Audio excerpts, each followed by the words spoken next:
राम स्नेही पंथ के संस्थापक रामचरण जी को मिले थे पूर्ण परमेश्वर कबीर। क्यों बौखला गया राम स्नेही पंथ संत रामपाल जी महाराज को मानने वाले अनुयायियों को कहना चाहता हूं कि तुमने धूड़ खाली तो खा लो। रामपाल के नाम के व्यक्ति से मैं कहना चाहूंगा कि राम स्नेही परंपरा की साधना को झूठ कहने वाले महापुरुषों की वाणी का तुम अध्ययन नहीं किया। चेतावनी देना चाहता हूं कि तुझे कोई अधिकार नहीं है राम स्नेही संप्रदाय के ऊपर अंगुली उठाने का। अरे तो स्वयं एक बहुत बड़ा ढोंगी है। राम स्नेही संप्रदाय क्या है? राम स्नेही संप्रदाय की स्थापना कब हुई? राम स्नेही पंथ के संस्थापक कौन थे? राम स्नेही पंथ से नाम दीक्षा प्राप्त करने वाला व्यक्ति कहाँ की गति पाता है?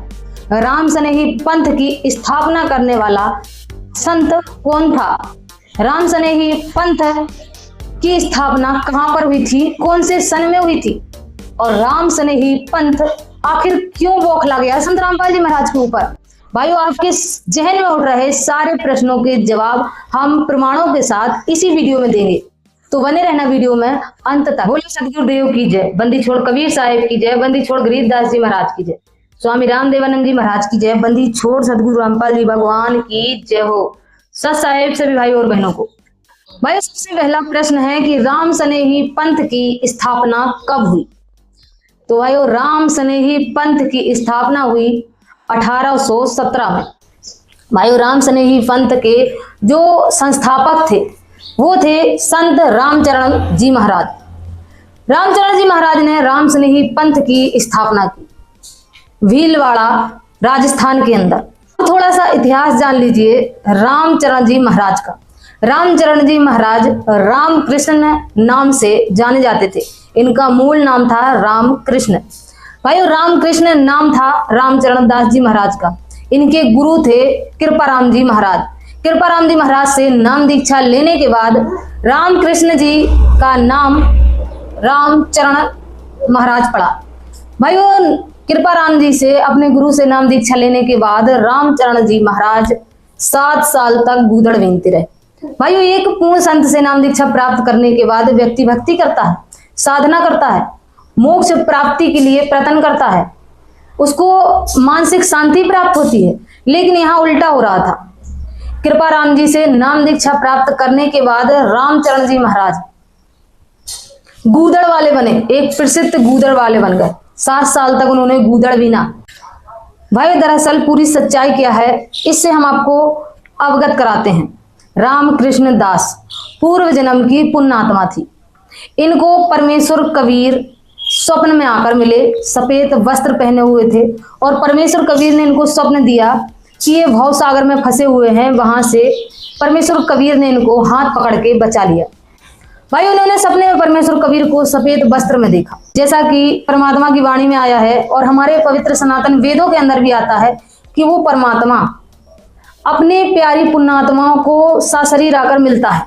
इसी तरीके राम कृष्ण को भी परमात्मा सपने में आकर मिले और भवसागर से इनको बचाया। भाई, स्वप्न में देखने के बाद रामकृष्ण अर्थात रामचरण जी बहुत परेशान हो गए। इधर उधर कई जगह उन्होंने परमात्मा कबीर के बारे में, परमेश्वर कबीर का ज्ञान प्राप्त करने की कोशिश भी की, लेकिन परमेश्वर कबीर का ज्ञान उनको कहीं नहीं मिला। उल्टा रामचरण जी महाराज को इनके गुरु ने शास्त्र विरुद्ध साधना में लगा दिया। उनको राम नाम का जाप दे दिया और रामचरण जी महाराज राम नाम का जाप करने लगे। लेकिन उस जाप से उनको कोई भी मानसिक शांति नहीं हो रही थी। वो दिन रात अशांत मन से भटकते रहते थे और स्वप्न में आए परमेश्वर कबीर के ज्ञान के बारे में पता करने की कोशिश करते रहते थे, लेकिन कहीं से भी उनको परमात्मा की जानकारी नहीं हो रही थी। निरंतर वो राम नाम का जाप कर रहे थे अपने गुरु से प्राप्त करने के बाद। इनके गुरु कृपाराम जी, जो पूर्ण गुरु नहीं थे, मनमाने आचरण खुद करते थे और रामचरण जी महाराज को भी मनमाने आचरणों में उन्होंने लगा दिया। अपने गुरु के पास मानसिक शांति ना पाने के कारण अपने गुरु कृपाराम जी से आज्ञा प्राप्त की और वृंदावन जाने का फैसला लिया। उनके गुरु ने भी उनको आज्ञा दे दी। वृंदावन जाते समय रास्ते में फिर से उनको परमेश्वर कबीर ने भेष बदलकर ज्ञान समझाया। उसी तरीके ज्ञान समझाया जिस तरीके से धर्मदास जी महाराज को वृंदावन के अंदर परमात्मा कबीर ने भेष बदलकर ज्ञान समझाया था। और चारों धाम की यात्रा कर रहे धर्मदास जी महाराज वहीं से वापस लौट गए थे अपने घर के लिए। इसी तरीके रामचरण दास जी महाराज भी परमात्मा कबीर का ज्ञान प्राप्त करने के बाद वृंदावन नहीं गए, रास्ते से ही वापस लौट गए अपने पुराने गुरु के पास, अपने सारे प्रश्नों के जवाब लेने और शंका का समाधान कराने। भाई उन्होंने अपने गुरु को जिस तरीके से ज्ञान कबीर परमेश्वर ने बताया उस तरीके से ज्ञान बताते हुए प्रश्न किए, अपने शंकाओं का समाधान चाहा। लेकिन कृपा राम जी जो कि शास्त्र विरुद्ध साधना कर रहे थे, मनमाने आचरण कर रहे थे, शास्त्रों का कोई ज्ञान नहीं था जिनको, इस कारण से उन्होंने रामचरण दास जी महाराज को फिर से भ्रम में डाल दिया और शास्त्र विरुद्ध साधना में लगा दिया। और फिर से उन्होंने राम नाम की नाम दीक्षा दे दी और रामचरण दास जी को सत्य मार्ग से भटका दिया। अपने शास्त्र विरुद्ध साधना कर रहे गुरु कृपा राम जी से भ्रमित होने के बाद दोबारा राम नाम की नाम दीक्षा प्राप्त करने के बाद रामचरण जी शाहपुर भीलवाड़ा पहुंचे और वहां जाने के बाद उन्होंने शमशान में बैठकर राम नाम का जाप करना शुरू कर दिया। उनको देखते हुए लोग वहां के भाई जैसे कि कहते हैं कि अगर कोई व्यक्ति अटपटा सा आचरण करने लगे तो उसको देखा देखी समाज के कई लोग उससे प्रभावित हो जाते हैं। इसी तरीके रामचरण जी को शमशान में बैठकर राम नाम का जाप करते देखकर 100-200 लोग उनके पीछे लग गए। 200-250 लोगों को अपने पीछे देखकर रामचरण जी ने एक संप्रदाय बना दी मनमाने तरीके से। उसका नाम रखा राम स्नेही संप्रदाय।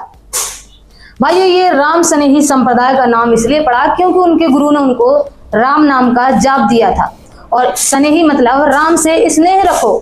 बड़ा पंथ बन गया, इसकी 4 पीठें बन गई जो आज भी लोगों को भ्रमित कर रही हैं और शास्त्र विरुद्ध साधना में लगा रही हैं। भाई दशरथ पुत्र राजा राम जिनको अपना इष्ट मानते थे रामचरण जी महाराज, भाइयों इनका ही नाम लेकर आखिरी सांस ली रामचरण जी महाराज है। भाई कहा जाता है कि रामचरण जी महाराज ने जब प्राण त्यागे तो उनकी आयु थी 18 वर्ष 2 माह 7 दिन। इतने वर्ष की आयु के बाद रामचरण जी महाराज ने अपनी देह त्यागी और देह त्यागने के बाद भी कहा जाता है कि उनके होंठ राम राम राम राम करके हिल रहे थे। तो लोगों ने सोचा कि रामचरण दास जी महाराज तो मोक्ष पा गए क्योंकि उनके मरने के बाद भी उनके होंठ हिलते रहे, राम राम जाप करते रहे। भाइयों अब हम यहीं से आपको प्रमाण देंगे। सर्वमान्य ग्रंथ रामचरितमानस जो कि तुलसीकृत है। भाइयों इससे हम आपको प्रमाण देंगे कि राम नाम का जाप करने वाले व्यक्ति का मोक्ष होता है या नहीं होता है, या फिर वो 84 लाख योनियों में जाता है। भाइयों ये रामचरितमानस है, टीकाकार हनुमान प्रसाद पोद्दार, गीता प्रेस गोरखपुर से छपी हुई है। इसमें हम आपको सिद्ध करेंगे कि राम नाम से मुक्ति नहीं है, चाहे वो राम स्नेही पंथ हो या राम राम जपने वाला स्वयं शेष महेश क्यों ना हो, उनकी मुक्ति नहीं हो सकती।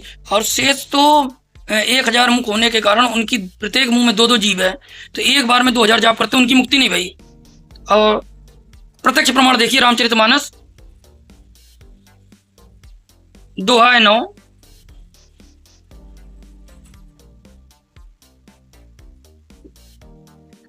जन्म जन्म मुनि जतन कराई, अंत राम कहीं आवत नाही, जासु नाम बल शंकर काशी, देत सबई समगति अविनाशी। जिसके बल से शंकर जी काशी में मुक्ति देते हैं। ठीक है, जन्म जन्म में मुनि जतन करते हैं लेकिन अंत में राम नाम नहीं कहने में आता। ठीक है, हिंदी अनुवाद भी देख लो। मुनिगण जन्म जन्म में अनेक प्रकार की साधना करते रहते हैं, फिर भी अंत काल में उन्हें राम नाम नहीं कहना आता। राम नहीं कहना आता। जिनके नाम के बल से शंकर जी काशी में सबको समान अविनाशी मुक्ति देते हैं। वह राम जी स्वयं मेरे नेत्रों के सामने आ गए हैं। बाली कह रहा है कि वह राम जी मेरे नेत्रों के सामने आ गए हैं। अब भैया राम स्नेही की पंथ के जो रामचरण दास थे वो अंत समय राम कहकर के मरे थे और 84 लाख योनियों में चले गए। इसका प्रत्यक्ष प्रमाण मिलेगा कि उनकी मुक्ति नहीं भई। ऐसे बाली भी राम को स्वयं नेत्रों के सामने देख रहा है और प्राण भी त्याग रहा है। कैसे? दोहा नंबर 10, रामचरण दृढ़ प्रीति करी, बाली कीन तनु त्याग। सुमनवाल जिम कंठ ते गिरत नल जानी नाग। श्री राम के चरणों में दृढ़ प्रीति करके बाली ने शरीर को वैसे ही त्याग दिया जैसे हाथी अपने गले से फूलों को गिरना ना जाने। श्री रामचंद्र ने बाली को अपने परम धाम भेज दिया। ले भाई, राम का नाम लेके मरा, राम के बाण से मरा, और राम नेत्र के सामने थे, राम नेत्र के सामने थे। श्री रामचंद्र जी ने बाली को परम धाम भेज दिया, कोई धाम वाम नहीं गया भाई, ठीक है। और श्री राम ने उसके सिर पर अपने हाथ से स्पर्श भी किया, मतलब आशीर्वाद भी दे दिया। अब वो राम नाम लेकर के मरा। भाइयों, उसका अगला जन्म भील का हुआ, भील का हुआ, कृष्ण जन्म हुआ राम का। न राम की मुक्ति हुई और न उस भील की मुक्ति भाई, और भील बना शिकारी, निर्दोष जीवों की हत्या करता रहा। तो भाई राम को के बाणों से मरा, राम को देखते हुए मरा, और राम के हाथों से मरा, राम नाम लेके मरा। बाली की मुक्ति नहीं हुई तो तुम्हारी कहां से होगी भाई, राम से नहीं पंत वालों। और तुम्हारा रामचरण भी राम के नाम को लेकर के मरा, उसकी मुक्ति नहीं हुई भाई। गीता जी में कहा है कि अर्जुन, कर्तव्य और अकर्तव्य की दशा में शास्त्र ही प्रमाण है। अब बताओ, पूरे गीता जी में कहीं राम नाम जाप करने का बताया? नहीं बताया। न चारों वेदों में राम नाम जाप करने का बताया। तो ये राम नाम क्या है वो तत्वदर्शी संत बताएगा। यू रा आगा डंडा माँ, ये राम नहीं है, वो राम तो कोड वर्ड है जिसको जगत गुरु तत्वदर्शी संत रामपाल जी महाराज बताएंगे, दूसरे को मालूम भी कोई नहीं। जैसा कि हमारी पवित्र श्रीमद् भागवत गीता के अंदर आया है कि आखिरी सांस में जो जिस भी इष्ट को स्मरण करता हुआ प्राण त्यागता है वो उसी को प्राप्त होता है। तो भाइयों, इस लोक के दमपाल लोगों ने मान लिया कि रामचरण जी महाराज का मोक्ष हो गया। वाली, जिसकी मृत्यु भगवान श्री राम के हाथ से हुई, उनके ही हाथों से बाण लगा वाली को, और जब वाली प्राण त्याग रहा था तो उसके मुंह पर राम राम था, उसके सामने भी राम थे। अर्थात वाली भगवान श्री राम का दर्शन भी कर रहा था, उसके मुख पर भी राम था और उसको बाण भी राम द्वारा लगा हुआ था। लेकिन वाली का मोक्ष नहीं हुआ। अगले जन्म में उसको भील की योनि प्राप्त हुई और श्री राम को श्री कृष्ण के रूप में जन्म लेना पड़ा। और जिस तरीके से श्री राम ने वाली को छिप कर मारा था, उसी तरीके से भील ने श्री कृष्ण को छिप कर बाण मारा और विषाक्त बाण पैर में लगने के कारण श्री कृष्ण की मृत्यु हुई, तड़प तड़प कर मृत्यु हुई। तो भाई यहाँ से स्पष्ट होता है और सिद्ध होता है कि वाली, जो कि श्री राम के दर्शन भी पा रहा था, श्री राम का जाप भी कर रहा था मरते टाइम, उसने राम नाम से ही प्राण त्यागे, लेकिन उसका मोक्ष नहीं हुआ, उसको पुनः जन्म लेना पड़ा। वो पुनर्जन्म में रहा, उसके बाद वो 84 लाख योनियों में भी गया। तो जब वाली राम को देख रहा था, दर्शन कर रहा था, उन्हीं के हाथों से मारा गया और उन्हीं का नाम जाप कर रहा था, उसकी गति नहीं हुई, उसका मोक्ष नहीं हुआ, उसको पुनः जन्म लेना पड़ा। तो रामचरण दास जी महाराज तो श्री राम के दर्शन नहीं कर रहे थे, वो तो सिर्फ राम राम रट रहे थे। क्या राम राम रटने मात्र से उनका मोक्ष संभव हो सकता है? कमेंट करके अवश्य बताएं। भाइयों, आप समझ गए हैं कि राम स्नेही पंथ की जो स्थापना हुई वो भी मनमाने तरीके से हुई, और उसमें जो मंत्र दिया जाता है, राम नाम का मंत्र दिया जाता है, उस मंत्र से भी पूर्ण मोक्ष नहीं है, पुनर्जन्म है और 84 लाख योनियों में जाना पड़ता है। और दूसरा बड़ा सवाल कि राम स्नेही पंथ संत रामपाल जी महाराज के ऊपर क्यों बौखला गया? तो भाइयों, संत रामपाल जी महाराज का ज्ञान शास्त्र प्रमाणित ज्ञान है। शास्त्र अनुकूल साधना संत रामपाल जी महाराज अपने भक्तों को प्रदान करते हैं। गीता, भागवत, महापुराण और चारों वेद, सभी ग्रंथों से निचोड़ निकालकर संत रामपाल जी महाराज ज्ञान देते हैं, और उनके द्वारा जो मंत्र दिए जाते हैं वो भी प्रमाणित मंत्र होते हैं, जिससे पूर्ण मोक्ष की प्राप्ति होती है, पुनर्जन्म नष्ट हो जाता है, 84 लाख योनियों का जन्म मृत्यु का बंधन कट जाता है। यही ज्ञान सुना राम स्नेही पंथ के एक वर्तमान समय के गुरु हैं। जोधपुर से राम स्नेही पंथ से थे, 10,000 शिष्य थे और 3 महीने में नाम ले लिया आपसे। ये होता विवेक है। बहुत अच्छा फैसला लिया आपने, ये सबके बस की बात नहीं। हाँ सर, हाँ, जैसे रामानंद जी ने भी यही फैसला लिया था, जब पता लग गया कबीर साहब हैं, तब छोड़ दिए, चले आओ ना आओ, उनकी मर्जी थी। नाम क्या था? राम राम का जाप था। ये सास राम का जाप, राम राम चेले होने के बाद ये राम स्नेही पंथ का जो गुरु था वो संत रामपाल जी महाराज का सत्संग सुनकर इस तरीके से प्रभावित हुआ कि उसने संत रामपाल जी महाराज से नाम दीक्षा ले ली, मान बढ़ाई को त्याग दिया, गुरु पदवी को छोड़ दिया। बस क्या था, जो राम स्नेही पंथ के वर्तमान गद्दी नशीन गुरु हैं उनकी रोजी रोटी पर खतरा मंडरा गया। वो भांप गए कि आज एक गुरु संत रामपाल जी महाराज की शरण में गया है, धीरे धीरे उनके नीचे से सारे खिसकने वाले हैं, क्योंकि ये तो सत्य ज्ञान है। उनकी गद्दियां हिलने लगी और वो संत रामपाल जी महाराज का विरोध करने लगे और उनको उल्टा सीधा बकने लगे।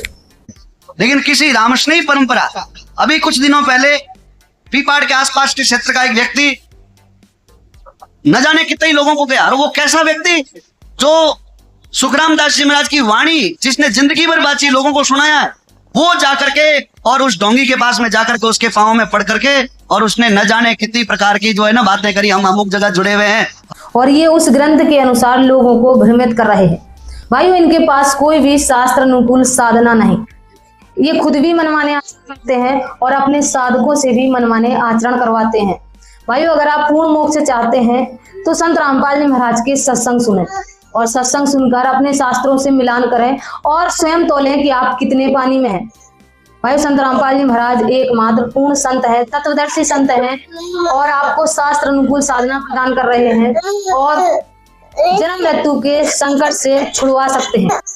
भाइयों, तो आज इसमें संत रामपाल जी महाराज के सत्संग, और अगर कोई इस वीडियो को देख रहा है जो राम स्नेही पंथ से जुड़ा हुआ है तो आज ही राम स्नेही पंथ से किनारा कर लें, क्योंकि इसमें सिर्फ और सिर्फ मनमाने आचरण होते हैं। संत रामपाल जी महाराज के सत्संग सुने, अपने मनुष्य जीवन का कल्याण करवाएं। मिलेंगे नेक्स्ट वीडियो में, तब तक के लिए सत साहिब जय हो।